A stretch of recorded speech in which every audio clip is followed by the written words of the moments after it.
Alam mo ba, jeepney noon at ngayon nakaka-mindblown ang pinagmulan. Akala mo ba, simula't sapul nandito na ang jeepney? Mali, wala pa sila sa mga kalsada noong early 1900s. Ito ang totoong kwento kung paano sila naging hari ng kalsada.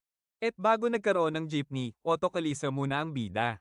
Mga imported na sasakyan, madalas galing Germany, na binago para mas marami ang makasakay.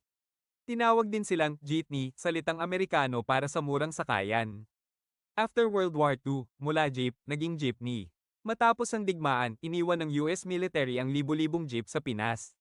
Siyempre, ginawang astig ng mga Pinoy, pinahaba, nilagyan ng bench-style na upuan, at pinuno ng makukulay na disenyo. Ngayon, ang jeepney hindi lang basta sasakyan, isa na siyang cultural symbol.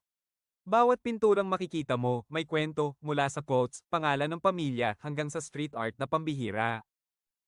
Ang concept ng murang sakayan ay galing US pero sa Pinas, naging world famous dahil sa creativity ng mga Pinoy.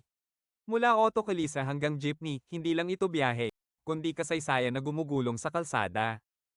Kung nagustuhan mo ang video na to, huwag kalimutang i-like, i-share, at mag-subscribe para sa iba pang nakakabilib na kwento ng kasaysayan. Kita-kits sa susunod na alam mo ba?